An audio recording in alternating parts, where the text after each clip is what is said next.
Good afternoon, everyone. Uh,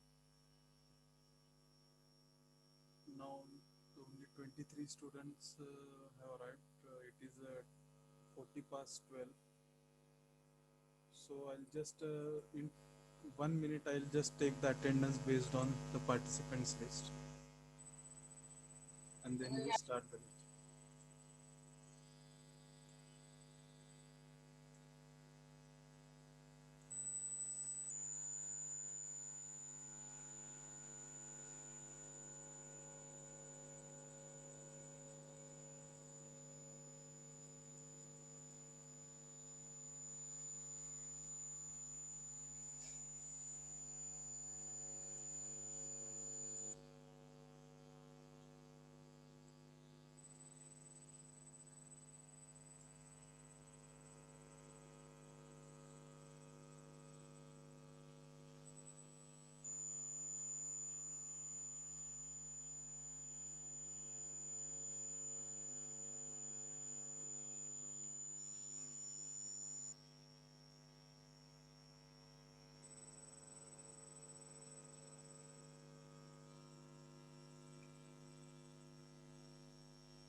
Okay.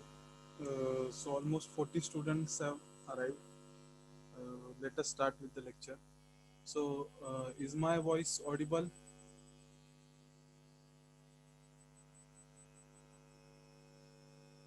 Is my voice audible?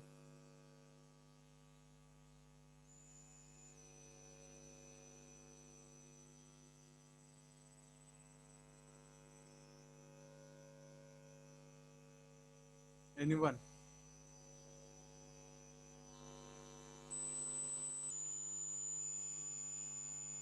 Is my voice audible? Yes, sir. And is the PPT visible to you?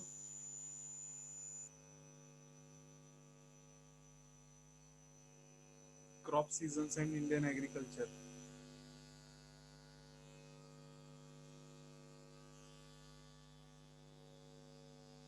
Okay.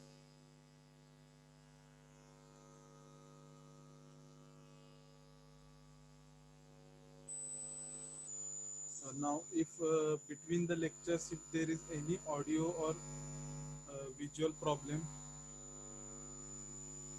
please either raise your hands or you can unmute yourself and then say that we are not able to hear you, sir.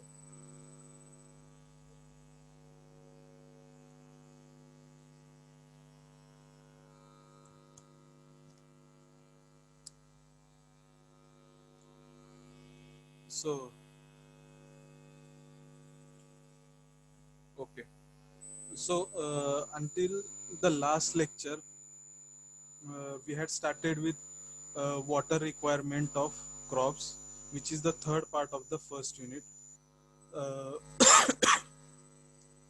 Now, in this part, we have covered the basic terms, that is, what is meant by crop period, what is meant by base period, what is the uh, irrigation efficiency, and then what is meant by duty and delta. Okay, and then we have studied what is meant by rotation period of crop. Oh, okay, or irrigation frequency, and we have solved some problems on that. Now, today we'll start with the new point in water requirement of crop, that is crop seasons and Indian agriculture. Okay, and this is a very important point. Uh, the problems or the numericals that will come in exam on this point are huge problems. They come for at least 6 to 8 marks, one single problem. So you should pay attention, and if you have some doubt, then you should feel free to ask during the lecture, after the lecture, or you can we have our group B, water resource engineering. You can type your questions in that. uh, Now, as you can see, our first unit is very large. Okay, that that is because our first unit consists of introduction to irrigation one part, introduction to hydrology one part, and water requirement of crops one part. Now, before the Bato syllabus, there were two parts of water resource engineering. Water resource engineering 1, which was in third year, and water resource engineering 2, which was in the last year. Okay. And these three parts, that is introduction to irrigation, introduction to hydrology, and water requirement, these three were three different chapters. Okay, now they have combined to form one single chapter, and this is a basic chapter. Okay, introductory chapter. So I don't mind if we take too much time, because the coming chapters, the second and third chapters, are wholly theoretical, and we can complete those in a very short amount of time. So it is no problem that we take too much time for this, but we will try to complete this unit in this week itself. Okay? So let's start with crop seasons and Indian agriculture. Now, as you know, two-thirds of India's population is engaged in agricultural activities. Uh, India, as you know, is an agrarian society, and the complete economy of India, okay, is either directly or indirectly influenced by our agricultural activities. Now, India is a geographically a very vast country, so it has both food crops and non-food crops which are cultivated in three main cropping seasons, that is Rabi season, Kharif season, and Zaid season. Okay, these are the three main seasons in which we mm, produce crop, or these are the three main cropping seasons in India. Now, before we see these three seasons, Rabi, Kharif, and Zaid seasons in detail, we will see what are the major crops which are grown in India. Okay, so the major crops grown in India can be divided into two categories. One is the food crop, and the second is the cash crop. So food crop are the crops basically grown for food purposes. Okay, those are rice, wheat, millets, maize, and pulses, as well as grams. Now, secondly, cash crops. Now, cash crops are particularly produced so that they can acquire maximum gain to the farmer. Okay, the farmer can gain maximum income from those crops. Those crops are known as cash crops, and under those, it is sugarcane, oil seeds, horticulture crops, tea, coffee, rubber, cotton, and jute. Okay, so going to the next slide, we will see the three seasons. Okay, the first is the Rabi season. Now, Rabi crops are grown in winter from October to December and harvested in summer from April to June.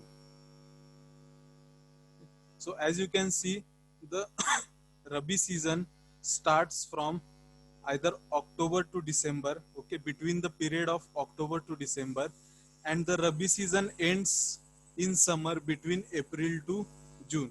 So we will sow the crops in winter and we'll harvest them in summer. Okay. Now, as you can see from the period from sowing to harvesting, we can say the crop period or the base period of the crops is uh, it is easily from 4 to 6 months. Okay, so it has a very large or a very high base period. Next is the Kharif season. Now, Kharif crops are grown with the onset of monsoon in different parts of the country, and these are harvested in either in from September to October. Now, as you know, the onset of monsoon in India is particularly in June. Okay, so Kharif crops, Kharif season, sorry, we can say Kharif season is from June up to September or October. Okay, depending upon how long our monsoon season is going to be. Third is the Zaid season. So, in between the Rabi and Kharif seasons, there is a short season during the summer months known as the Zaid season. Okay. So, now as you can see from these three main seasons of Indian agriculture, okay, uh, Rabi crops are grown generally in the winter, okay, before winter, and they are harvested after winter during the summer. Okay, and Kharif season is nothing but uh, this season lasts during the monsoon period. Okay, now next, Kharif crops are also called as summer crops, and Rabi crops are called as winter crops. Okay, so Rabi crops, as you can see from above, the Rabi season is from uh, it is sown in winter from October to December and harvested after the winter. Okay, so it can be called as winter crop, but Kharif crops are called as summer crops, but they are generally also known as monsoon crops because we are going to sow the crops in the monsoon on the onset of monsoon season. Okay, that means when the summer season is ending and when the monsoon season is just starting. Then lastly, Kharif crops require about 2 to 3 times the quantity of water required by Rabi crops. So, as Kharif crops are grown in monsoon, it is for the specific reason that the Kharif crops require about 2 to 3 times the quantity of water which is required by Rabi crops. Okay. Now we'll see some basic differences between these three cropping seasons. So first is the Rabi crop. It is sown, the time period of sowing is between October to December, and the time period of harvesting is April to June. Okay, so on the onset of winter season, we will plant the Rabi crops, and after the winter has ended, during the summer season, we will harvest it. And those crops are wheat, barley, peas, gram, and mustard. Now, as now these crops are grown in Maharashtra in some areas, okay, but it is not grown extensively in Maharashtra. The states in which the Rabi crops are grown are basically the northernmost part of India, that is Punjab, Haryana, Himachal Pradesh, Jammu, Kashmir, Uttarakhand, and Uttar Pradesh. Second is the second cropping season is the Kharif cropping season. So the time period of sowing of the crop is June to July. That is on the onset of rainy season. Okay, and it is harvested. The Kharif crops are harvested in the time period between September to October, depending upon how long the your monsoon season will last. Now, the crops which are grown are rice, maize. The Kharif crops are rice, maize, jawar, bajra, tur, moong, urad, cotton, jute, groundnut, soybean, etc. Now, as you can see, some of you who are familiar with agriculture, these are the main crops which are grown in Maharashtra.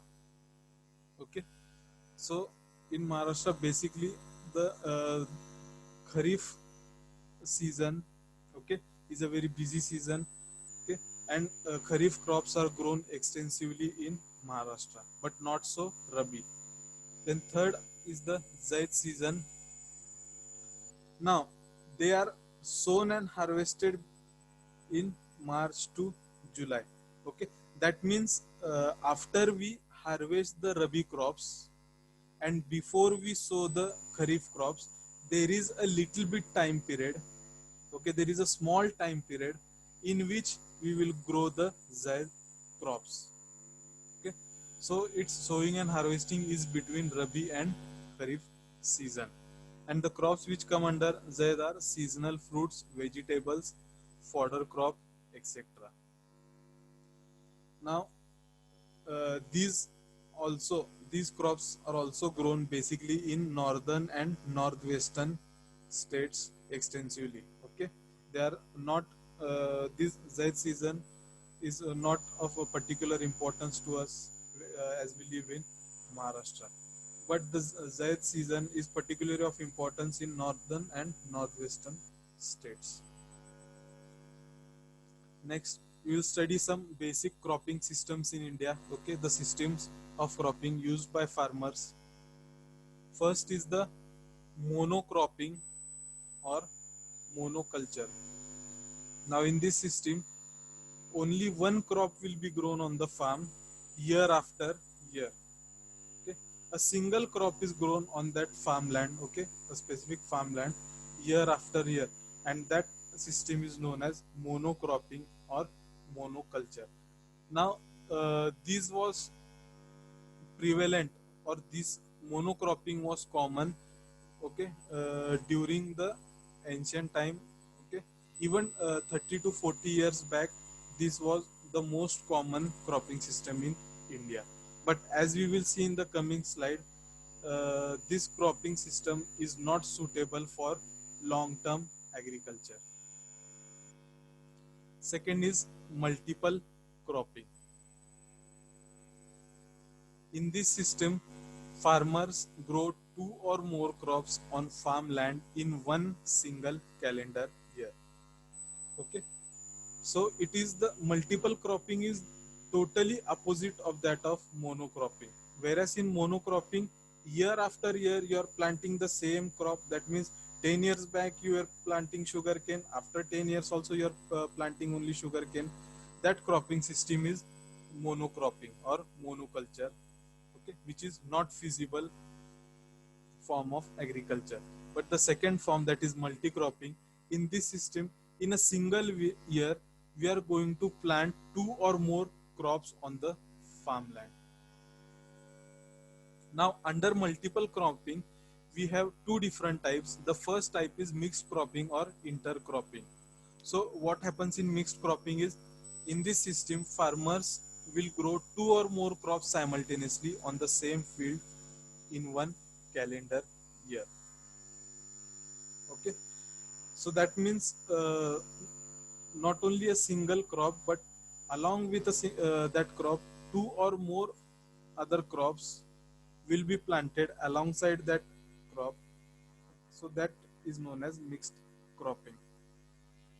And the another type of multiple cropping is sequence cropping. It involves growing crops in sequence within a crop year, one crop being sown after the harvest of other. So this third and fourth type of cropping system, okay, now they come under multiple cropping. They are a subtype of multiple cropping. Now in sequence cropping, okay, the fourth type sequence cropping, what we are going to do, we are going to grow multiple crops, but during a calendar year, but we are going to grow that crop in sequence. That means we will grow a single crop on a farmland, and after that crop is harvested, then we will plant the next crop. Then after that is harvested, then we will plant some other crop. Okay, so that is known as sequence cropping. But what is mixed cropping? In this, two or more different crops are grown simultaneously on the same field. Okay, so that is mixed cropping. I hope you understood all these types.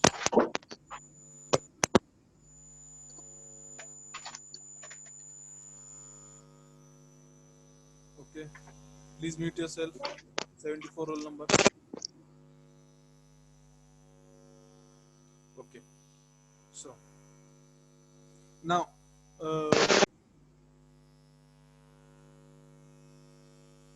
why is multiple cropping, okay, importance? And in multiple cropping, why is sequence cropping important? That we'll see in the next slide. Okay, now uh, why sequence cropping or mixed cropping is important for our farmlands. Okay, that can be explained by the process which is known as crop rotation. So what happens in crop rotation? uh, what we do is, okay, we'll see some background. Now when the same crop is grown again and again in the same field, the fertility of land gets reduced as the soil becomes deficient in the nutrients required for that particular crop. Okay, now as you know, the soil which is used for agriculture, it contains a number of different nutrients which are beneficial for the plants growing in that soil. Now for example, if we grow a crop uh, which requires nitrogen as a nutrient from the soil, so what is happening? Soil is providing the nitrogen to the crops, to that particular crop.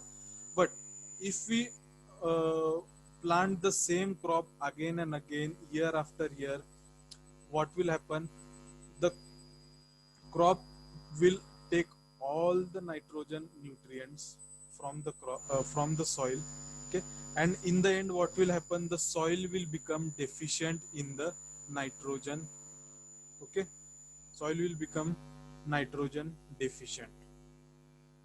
So this is the problem when we grow a single crop time after time, year after year.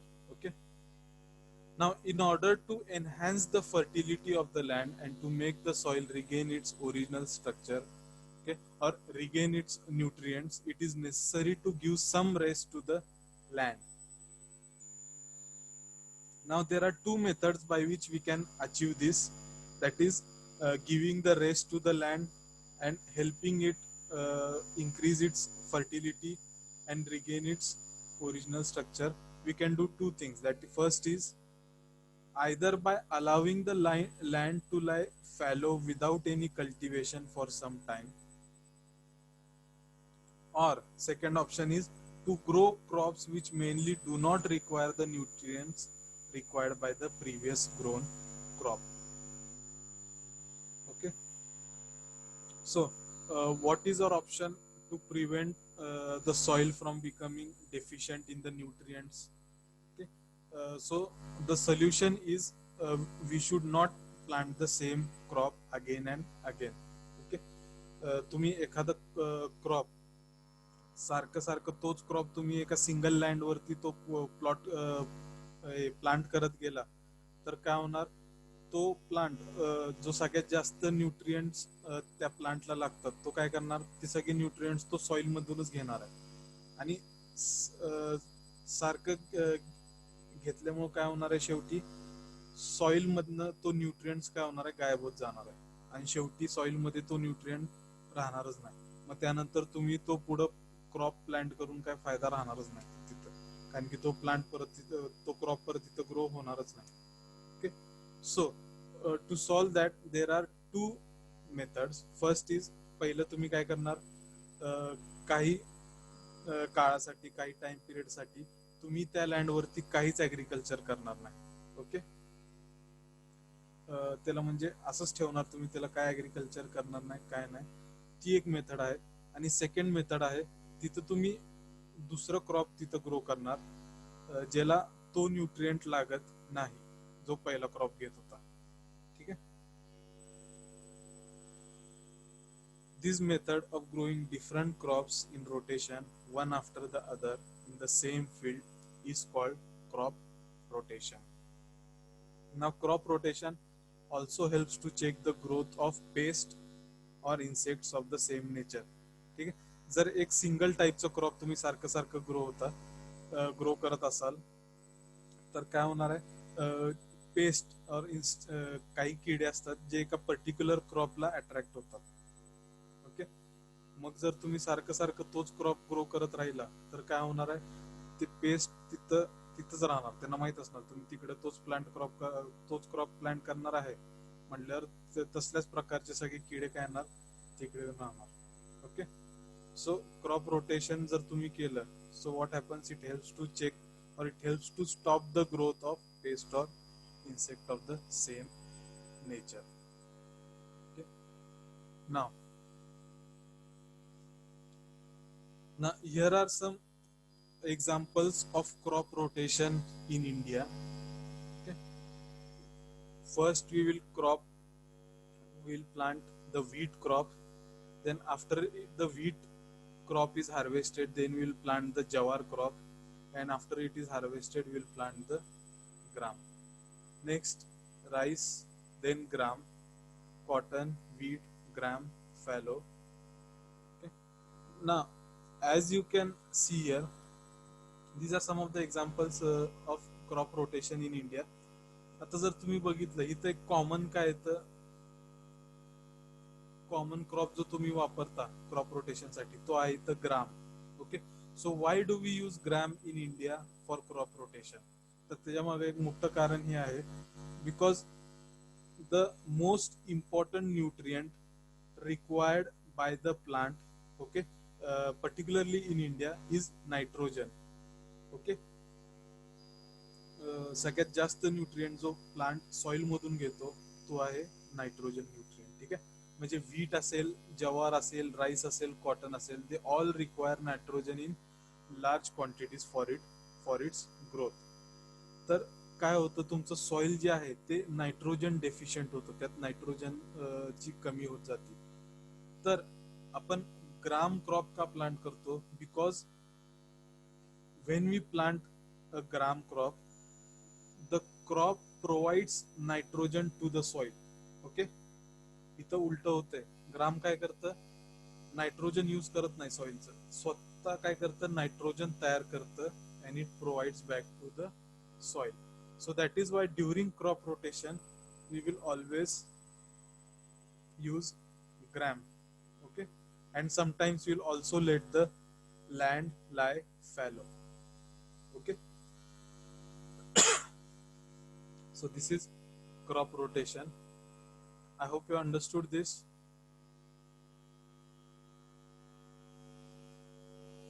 Let's go to next slide. Here, this is important, irrigation efficiencies.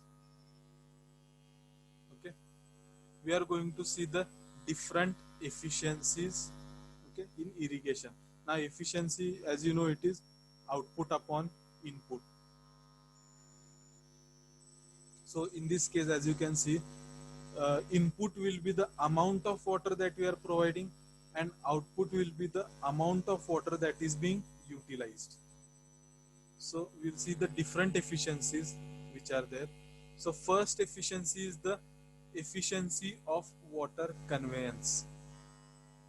So what is efficiency of water conveyance? It is the ratio of water delivered into the fields from the outlet point of the channel to the water entering the channel at its starting point. Okay. So if you remember, in the last lecture we have seen the direct irrigation system, how water comes from the main canal.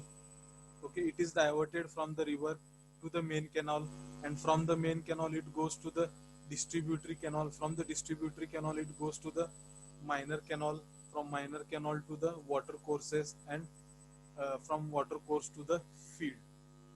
So what is efficiency of water conveyance? It is the ratio of the water delivered into the field at the outlet point.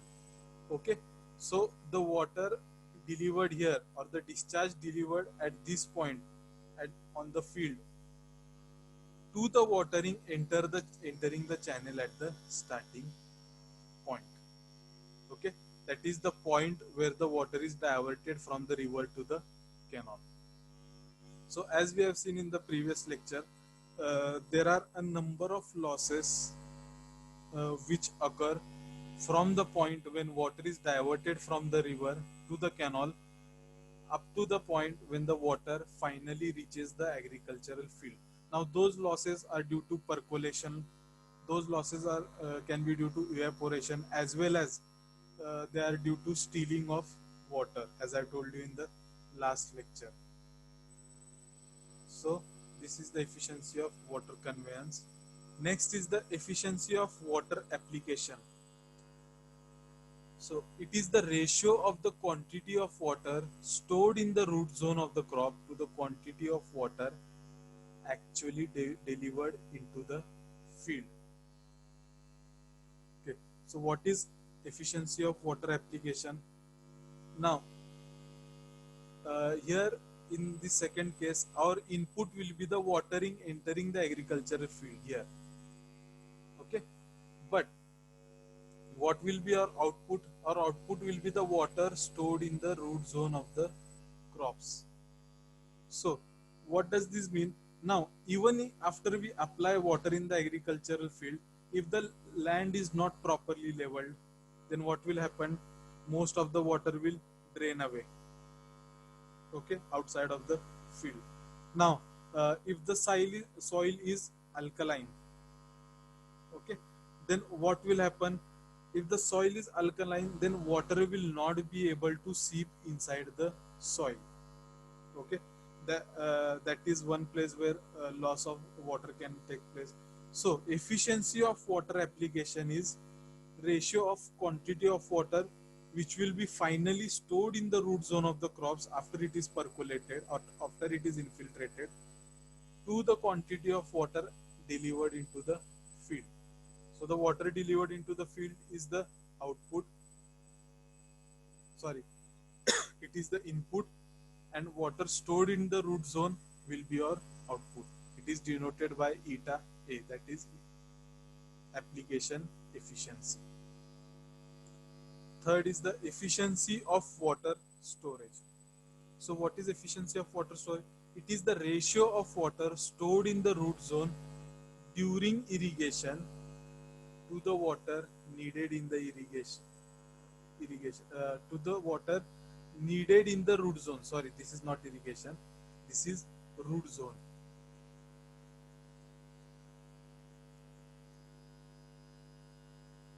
The water needed in the root zone prior to the irrigation. Okay. So what is efficiency of water storage? It is the ratio of water stored in the root zone during irrigation. Okay. So that is the output. The water which will be stored in the root zone during the irrigation to the water needed in the root zone prior to the irrigation. So it is nothing but the ratio of existing moisture content to the field capacity. That means the soil prior to the irrigation, it will have some capacity. The soil will have some water taking or water holding capacity. But after we irrigate, after we provide water, okay, it may not hold the same amount of water as much as its capacity. Okay, so what is the efficiency? It is existing moisture content, okay, after irrigation to the field capacity of the root zone prior to the irrigation. And last is efficiency of water usage. So what is efficiency of? So this is the last one is the overall efficiency. Okay, last efficiency is also known as the overall efficiency or efficiency of water usage. It is ratio of water beneficially used to the quantity of water delivered. So how much water we are delivering to the agricultural field, that is the input. But how much water is being beneficially used for the growth of the plant? Okay. So when we are talking beneficially used, okay, sorry, when we are saying beneficially used, that means the amount of water which is used only for the growth of plants, okay, not other purposes, just for the growth of plants. So that is the beneficial use. So efficiency of water use is ratio of water beneficially used to the quantity of water which you are delivering to the field. Okay, I hope you understood this irrigation efficiencies. Some of you may have found this a little bit, the third, this third efficiency, some of you have found it confusing. Okay, now we will study this third efficiency in detail. in the coming lectures, that is the in the point of field capacity. Okay, there is a different point known as field capacity. We will study this field capacity. But if you have understood the first, second, and the fourth efficiency, then it's okay. We'll move forward. Have you understood? Anyone? So we'll go to the numericals. Now this numerical is on irrigation efficiencies. So 10 cumex or 10 meter cube per second of water is delivered to a 32 hectare field for 4 hours.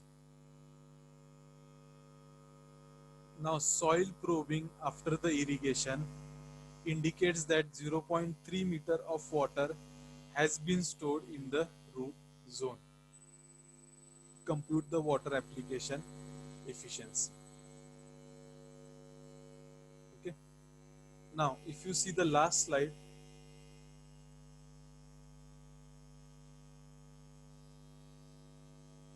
okay. So, what is water application efficiency?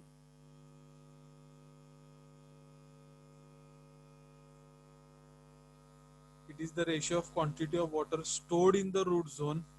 Okay, this is the output to the quantity of water actually delivered into the field. Okay, so we'll see here. We have to find out the water application efficiency. It is the ratio of water stored in the root zone to the water delivered into the field. So, what are the given here? 10 cumex of water is delivered to a 32 hectare field for 4 hours. Okay, and soil probing after the irrigation indicates that 0.3 meter of water has been stored in the root zone. So, water stored in the root zone, that was our output. So 0.3 meter of water in the root zone will be our output. And what will be the input? 10 cumex of water delivered to a 32 hectare field for 4 hours. That will be your input. Okay, so let's solve. Now first we will see the input. Volume of water supplied by 10 cumex or 10 meter cube per second is applied for 4 hours. Okay, so we will see how much volume of water we are supplying to the field. Okay, that is 10 meter cube per second for 4 hours. That means 10 into 4 hours into 60 minutes into 60 seconds. Okay, so that is nothing but 1,44,000 meter cube volume of water that we have supplied to the agricultural field. Okay, I hope you understood up till now.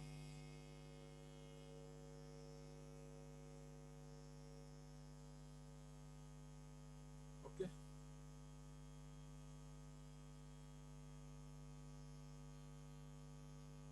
now 1,44,000, it can be written as 14.4 meter into 10 raised to 4 meter. Okay, इथं 104 झालेला आहे, इथं 104 नाही आहे, इथं 10 raised to 4. Okay, फक्त काय केलंय मी 1,44,000 ला 14.4 हे केलेलं आहे आणि 10 raised to 4 ओके वेगळे केलेलं आहे आणि मीटर क्यूबला मी मीटर आणि मीटर स्क्वेअर वेगवेगळे लिहिलेलं आहे. Okay, but we know 1 hectare is 10 raised to 4 metre square. Okay, तर हे 10 raised to 4 मीटर स्क्वेअर काय होणार तुमचं पूर्ण 1 हेक्टर. So it will be nothing but 14.4 hectare meter. Okay, I hope you understood this. So our input is 14.4 hectare meter. Now let us see the output. Now 32 hectares of land is storing water up to 0.3 meters. Okay, so our area is 32 hectares and our depth of water is 0.3 meters. So this again gives volume, which we can write in the form of hectare meters, that is 32 into 0.3, which gives us 9.6 hectare meters. So water application efficiency eta A will be equal to output upon input. Output is 9.6, input is 14.4. So water application efficiency is 66.67%. So have you understood the problem?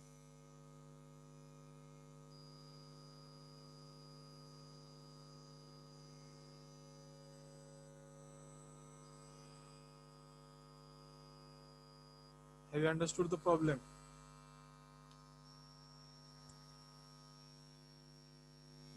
Yes, sir. Okay. So let's proceed.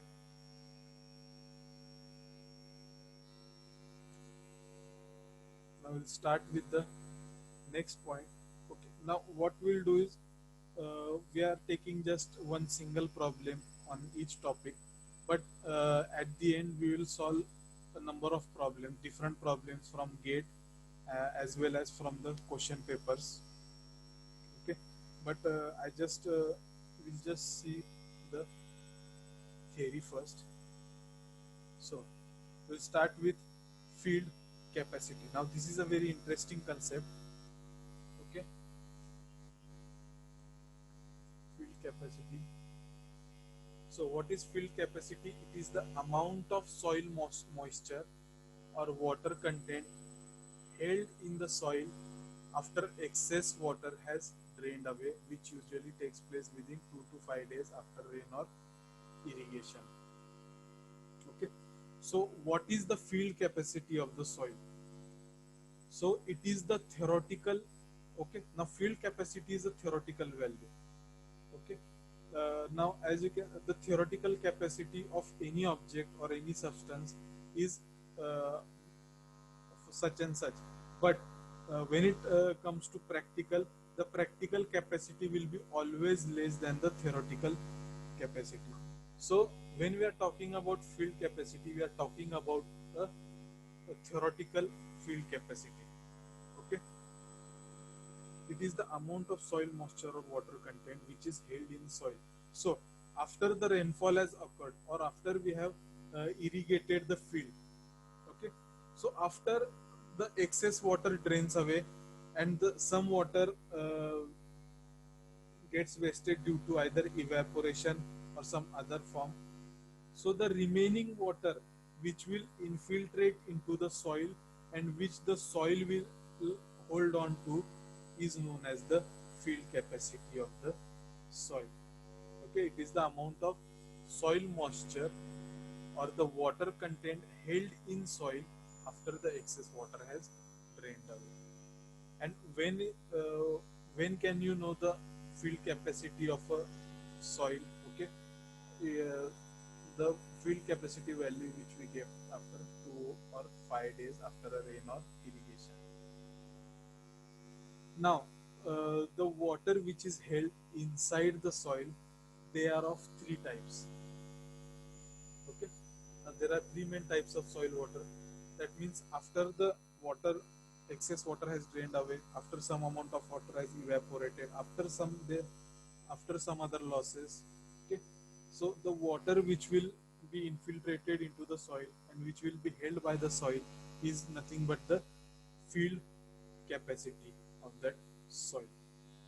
Okay, now the amount of water or the water content which is stored in the soil, they come in three forms. First is the gravitational water, which is the free water. It is the free water moving the soil by force of gravity. This water drains rapidly down the water table. Okay, so some amount of water which is held in the soil, okay, it will move rapidly downwards and join the groundwater table due to the action of gravity. So this water is not useful for us in any form for agriculture. Okay. Second is the capillary water. Now capillary water uh, is the water which is available near the plant, as it is trapped in the soil right next to the root of the plant, and this is the water, capillary water, which is sucked up by the roots of the plant for its growth. And third is the hygroscopic water. Now this water, it is bound tightly to the soil by adhesion properties. Okay?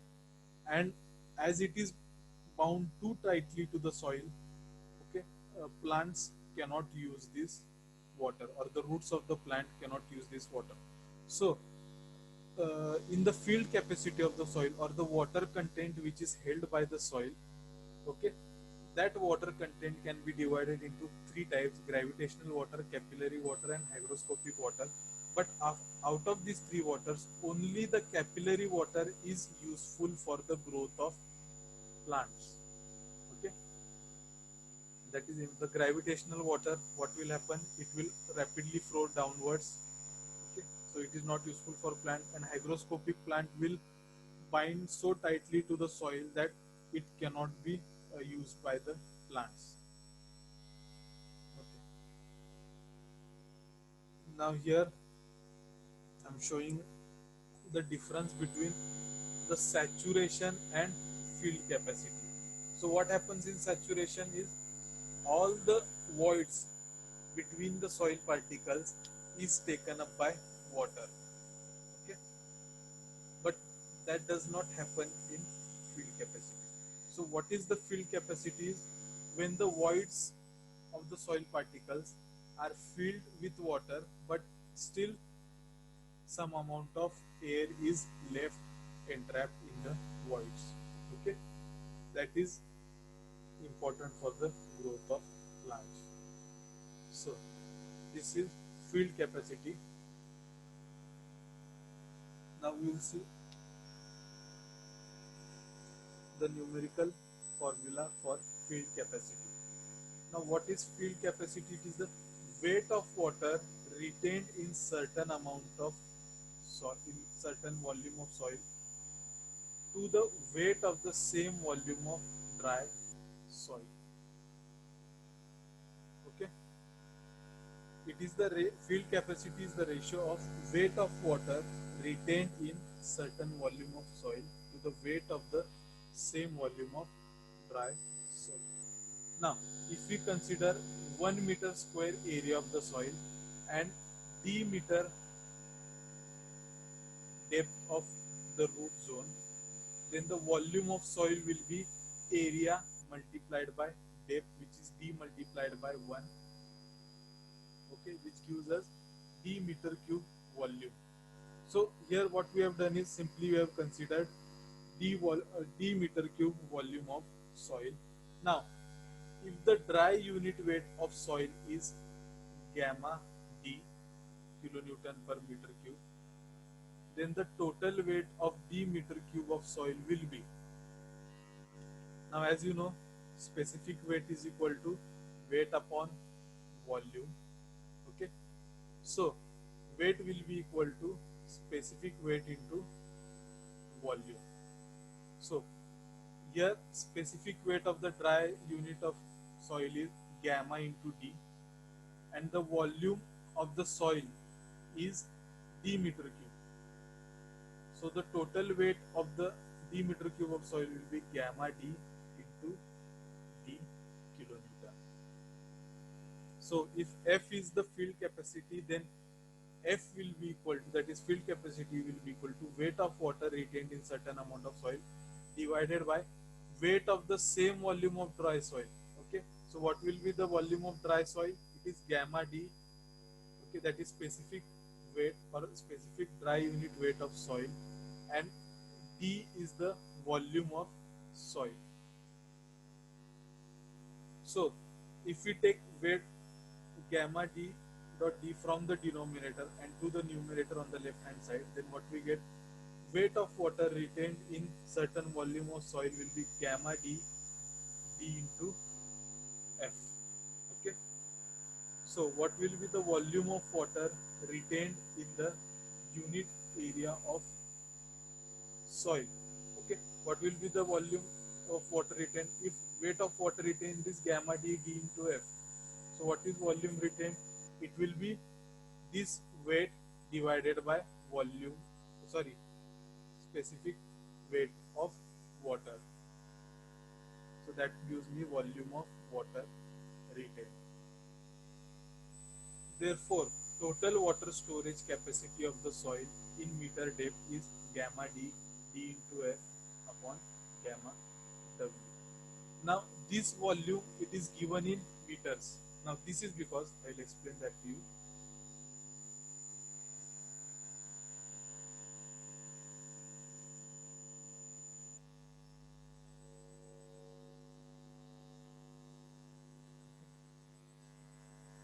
Now as you can see, the numerator, its unit is kilonewton per meter square. Okay. Now this is kilonewton per meter square, and as you know, specific weight, it is given in kilonewton per meter cube. So if you divide kilonewton per meter square divided by kilonewton per meter cube, then the unit which remains is meter. So we can find out total water storage capacity of soil in meter depth as gamma d into capital F upon gamma W, where gamma d is the dry unit weight of soil,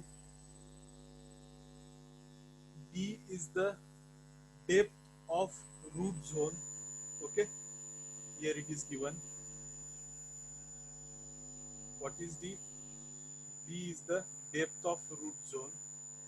Capital F is the field capacity of the soil, and gamma W is nothing but specific weight of water. Okay, so this formula is very important. Now this formula has a number of variations which we will see while solving the problems. Okay, what happens is,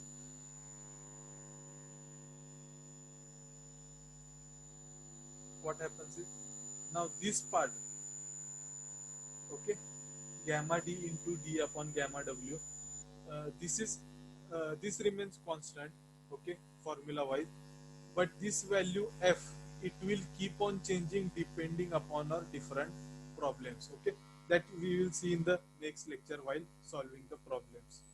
Okay, so we will, what we'll do is, now there are just 10 minutes remaining. I will take this last point, permanent wilting point, okay, before ending the lecture, and then in the next lecture tomorrow we will start solving the problems. So what is permanent wilting point?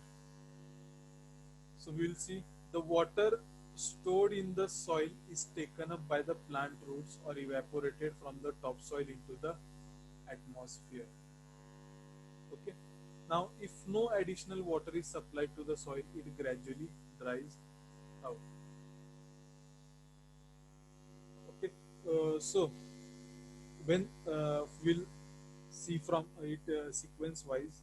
So what happens is, first we apply irrigation to the agricultural fields. Now some amount of that water is drained away, some amount of that is evaporated, but the remaining amount is infiltrated into the soil, and it remains inside the soil, and that is nothing but the field capacity. Okay, but even that field, even that water, some amount is going to be used up by the plant, some amount of that is going to be pulled downwards due to the action of gravity, and it will join the ground table. And if we do not then supply additional water to the soil, that soil will gradually dry out. Now the drier the soil becomes, the more tightly the remaining water is retained, and the more difficult it is for the plant roots to extract it. Now at a certain stage, the uptake of water is not sufficient to meet the plant's needs. The plant loses freshness and wilts.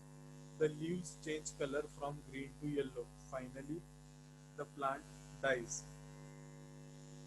the soil water content at the stage where the plant dies is called permanent wilting point. Okay. The, Now at the permanent wilting point, the soil still contains some water, but it is too difficult for the roots to suck it from the soil.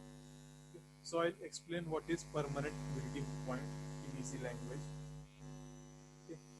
So after you have applied water to the soil, and the water holds some amount of, and the soil holds some amount of water according to its field capacity, that water which is inside the soil, now that water will be used up by the plants, some amount will be used up by the plants, some amount will be it will go downwards due to the action of gravity, and some which is on the top of the soil, it will be evaporated. Okay. Now if we, after the soil is drying up, if we do not add additional, if we do not supply additional water, what happens is the water which is in the soil is not enough for the root of the plants. Okay. That means the remaining water, the little amount of water which is remaining, it will be sucked up to the plant, but there will be some amount still remaining in the soil, but that amount cannot be taken by the plants because that is hygroscopic water. As I have said in the previous slide, the hygroscopic water is tightly bound to the soil and the plants cannot use it. Okay. So after all the capillary water has been extracted by the plant, there is no more water available to it. Okay. There is only hygroscopic water which cannot be used by the plant. Okay. So at a certain stage, the water is not sufficient to meet the plant's needs, and the plant starts losing freshness and it starts to wilt. And the leaves, we can identify it by the leaves changing color from green to yellow, and finally the plant dies. Now the soil water content at the stage where the plant will die, okay, is called as permanent wilting point.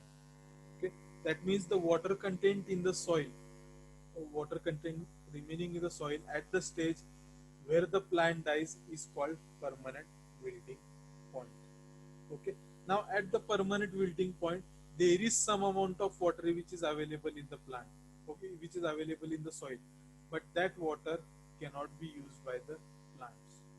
So that is nothing but the permanent wilting point. So I hope you understood this. Okay. I'll stop the lecture now. If anyone has any problem.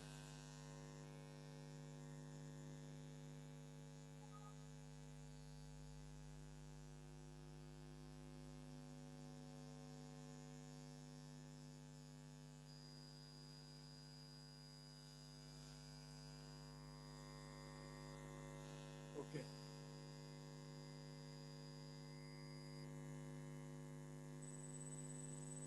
So does anyone have any problem?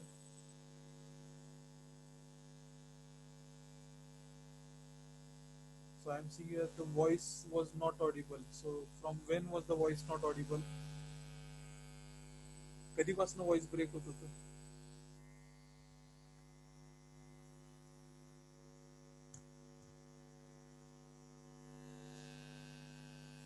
Roll number 38. Sir आवाज audible आहे sir, पण लय म्हणजे हळू येत आहे sir, म्हणजे जोराने येत नाही, आवाज क्लिअर नाही. हो का? म्हणजे Yes, सर sir. म्हणजे जोराने बोला सर, म्हणजे क्लिअर येत नाही सर, म्हणजे हळूहळू येते सर. मी एक व्हॉइस लॅगिंग पण आणि खरखर होतं सर, आवाज काय कळत नाहीये तेवढं. हो का? बहुतेक हा सर, आणि फुल व्हॉल्यूम वर पण कमी आहे. एक सेकंड.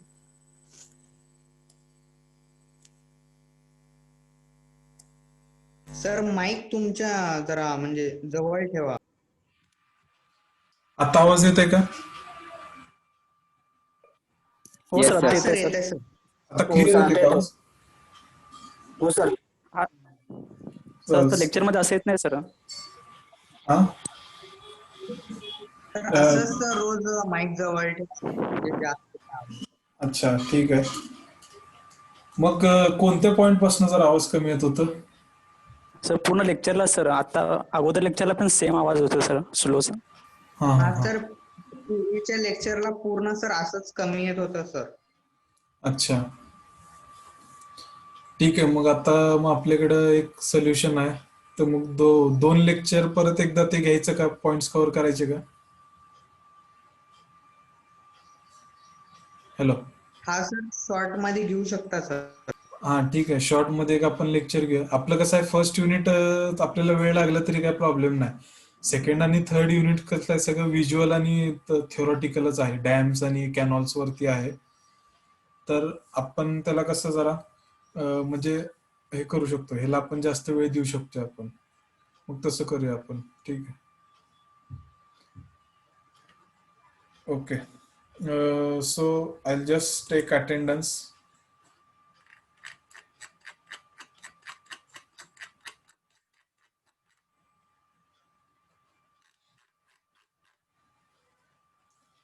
आता कसा येतोय आवाज?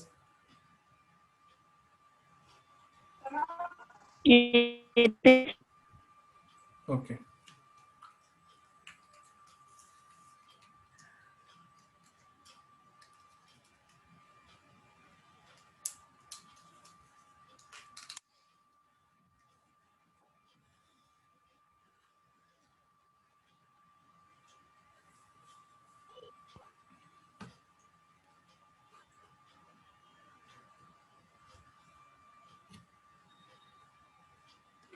Okay, I'm taking your attendance based on the participant list.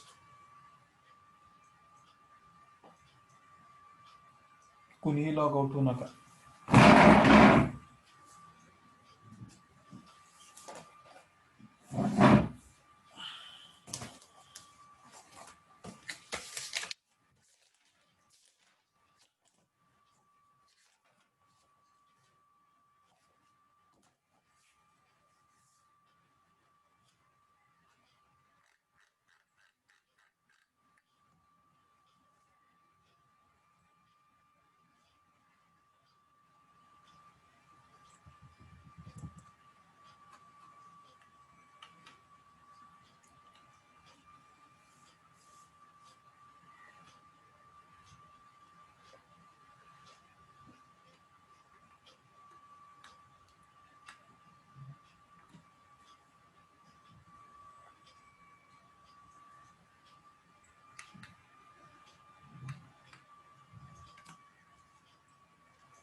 Okay, you can leave now. I've taken the attendance.